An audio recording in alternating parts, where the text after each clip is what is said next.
Principios de pandemia. Hoy presentamos Perpetuidad. Hoy, finalmente pude matar a mis padres. La decisión fue más sencilla de lo que pensé, pero la forma de ejecución no. Ellos siempre fueron amantes de los clásicos revolucionarios y tenía que hacer algo a la altura de la situación. La guillotina era lo único digno de sus exquisitos gustos franceses. No me malinterpreten, no soy un asesino. Al menos no uno como el que están pensando. Pero vamos un poco atrás en el tiempo, a donde todo comenzó. Cuando la vacuna para acabar con la pandemia de los años 20 fue descubierta, todo el mundo celebró el importante hallazgo, y no era para menos. Después de tantos años de encierro y tantas vidas perdidas, se había encontrado una cura que fue enriquecida y mejorada para poder acabar también con otras enfermedades. Después de todo, se trataba de un esfuerzo mundial por vacunar a cada ser humano del planeta, y bien valía la pena aprovecharlo. Los resultados fueron altamente satisfactorios. Logramos acabar con la pandemia, y por unos meses la humanidad vivió los tiempos dorados de la salud, como se le nombró al periodo previo a que el mundo supiera lo que había cambiado en cada uno de nosotros. Pasado ese periodo, las instituciones de seguridad social de todo el mundo comenzaron a reportar exactamente la misma alteración en el ciclo natural de la vida. Los humanos dejamos de morir. De un día para otro, los decesos por enfermedades dejaron de existir. Las pocas muertes que se reportaban en las morgues eran derivadas de terribles accidentes o ejecuciones sanguinarias. Fuera de eso, ninguna persona había muerto por enfermedades después de ser vacunada. Habíamos creado la inmortalidad. La gran aflicción de la humanidad, la muerte, había dejado de existir. La eterna promesa de Dios de una vida eterna para nuestra alma, si es que habíamos sido buenos en nuestra existencia, la conseguimos los humanos con ciencia, sin necesidad de rezos, devociones ni sacrificios. Eso sí, quienes estuvieron destinadas a morir fueron la mayoría de las religiones, pues su principal premisa, la vida eterna, había quedado totalmente derrumbada. Cuando la noticia se esparció por el mundo, todo fue felicidad. El desenfreno sexual fue lo primero que se desató sin el menor miedo a las enfermedades venéreas. Los amantes de los deportes extremos fueron más allá de los límites conocidos, experimentaban situaciones más peligrosas en cada nueva experiencia, que les hiciera sentir esa adictiva aproximación al final, sin las aparentes consecuencias. Dijimos adiós al cáncer, al SIDA, a los infartos, a la diabetes. Ninguna enfermedad podría acabar ya con nosotros. Nada podría salir mal. Qué equivocados estábamos. Los descubrimientos posteriores revelaron que no habíamos acabado con las enfermedades. Seguían ahí, en nuestros cuerpos, y seguíamos siendo vulnerables a ellas. Lo que se modificó fue únicamente nuestra capacidad de morir, de apagar la llama de la vida. Pero eso no significaba que nos siguiéramos envejeciendo ni sufriendo dolores. Nuestras células continuarían deteriorándose más y más y más, pero sin poder jamás llegar a cruzar la línea que separa la vida de la muerte. Los efectos mundiales de la noticia sacudieron a cada persona. Era una indescriptible mezcla de felicidad, miedo e incertidumbre. Por un lado, la prisa y urgencia con la que fuimos adiestrados para generar riqueza y abundancia habían quedado atrás. Tendríamos todo el tiempo del mundo para hacer cuanto quisiéramos. No había prisa por trabajar o producir. Aunque, si íbamos a vivir por siempre, ¿tendríamos que generar dinero eternamente? Las leyes y los valores sufrieron lo mismo que las religiones, pues el castigo por no cumplirlos siempre fue basado en pasar la mitad de la vida privado de la libertad. Pero al no morir, el tiempo se volvió completamente relativo. 20 años de cárcel era el equivalente a un retiro de fin de semana incomunicado en nuestra anterior existencia. Aunque al salir del castigo lo hicieras con un cuerpo mayor, tendrías la eternidad por delante. Las promesas de amor eterno se volvieron algo poco menos que imposibles de cumplir. Siempre te amaré dejó de ser una frase romántica para convertirse en una sentencia irrevocable. 5 años después de la inmortalidad, comenzamos a enfrentarnos a problemas jamás antes vistos. La sobrepoblación mundial se aceleró.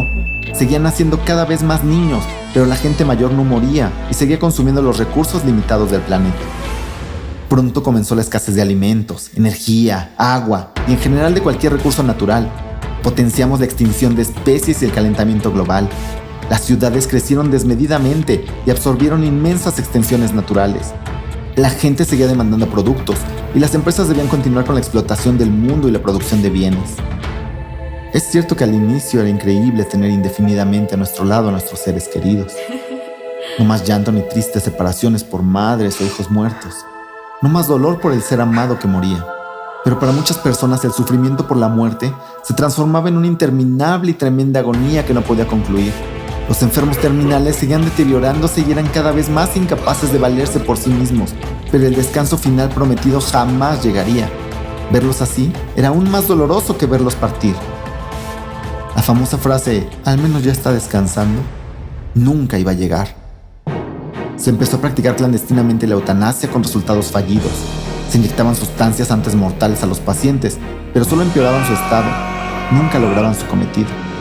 Los gobiernos experimentaron la eutanasia legal. Si bien somos inmortales, no somos indestructibles, así que la única forma de acabar con este tipo de sufrimiento era literalmente inmolando de las peores formas al ser humano. Se contrataron a los asesinos más despiadados para disparar a la cabeza de los pacientes entre 30 y 40 balas hasta que su cerebro estuviera completamente deshecho. Solo así se producía la muerte. Se utilizaban métodos inquisitorios como el degollamiento con resultados satisfactorios. Al darse cuenta que de esa forma podría haber un control de la población, la policía y fuerzas militares reclutaron a todos los cárteles del crimen organizado, quienes fueron condecorados como héroes de la nación. Sin embargo, no era suficiente para mitigar el crecimiento y consumo de recursos, por lo que se ha optado por leyes y sanciones que se castigan con la destrucción. Pero no es necesario el robo a mano armada, la violación o el asesinato para hacerse acreedor a esta pena.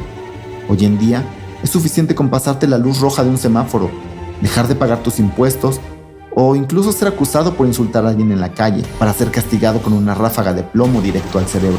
La menor falla en cualquier ámbito detona la pena de destrucción. Vivimos con un miedo eterno de hacer cualquier cosa mal. Irónicamente, siendo inmortales, tememos más por nuestra existencia que antes de serlo, y nuestro futuro se ve arruinado por el más leve error de conducta. Nos hemos vuelto una ordenada y decadente sociedad, inmortal, pero sin libertad. La justicia por propia mano es ahora permitida, siempre y cuando se logre destruir al oponente. Si eso no sucede, ambos son destinados a dejar de existir. El problema del hambre es de los más graves. Los precios de la comida son altísimos, por lo que se puede ver en las calles a miles de famélicas personas vagando como zombies, buscando algo para comer o beber, igual que los enfermos abandonados, que yacen en el suelo de las plazas, avenidas y parques públicos, en una eterna y contagiosa agonía que jamás llegará. Los accidentes de tráfico han aumentado debido a estas personas. Es de lo más común que suban a altos puentes peatonales y se precipiten al flujo vehicular, buscando una forma de escapar del dolor. Vivimos en un mundo lleno de viejos que no quieren morir y de jóvenes que no llegan a los 25 años porque son destruidos por tener cualquier actitud rebelde o desordenada propia de la juventud. ¿Dónde quedó la felicidad que todos pensábamos tener al adquirir la vida eterna? Vivimos una interminable vida llena de reglas, miedo y falta de libertad. Los laboratorios médicos, en vez de trabajar en vacunas o medicamentos para aumentar la esperanza de vida, ahora trabajan por encontrar un veneno que revierta la situación, o al menos que logre una destrucción menos dolorosa e infame que las balas, un método más humano. La natalidad clandestina es otra de las causas de destrucción. La única forma de tener hijos ahora es mediante una lista de espera, y llegado el momento del parto, se debe entregar a cambio a una persona que será sacrificada para que el pequeño pueda ocupar su lugar en este sobrepoblado planeta. Los pequeños traen bajo el brazo la condena para algún familiar. Yo fui uno de los suscritos al programa de natalidad controlada. Y hace 9 meses, a mi esposa y a mí nos dieron la aprobación para procrear. Estamos inmensamente felices. El día de mañana nacen nuestros hijos. Son gemelos. Desafortunadamente, a cambio, tuve que entregar la vida de mis padres, completamente sanos, quienes jamás conocerán a sus nietos, pero que hoy han sacrificado su existencia para que ellos puedan tener un apretado lugar en este mundo inmortal. Gracias, mamá. Gracias, papá.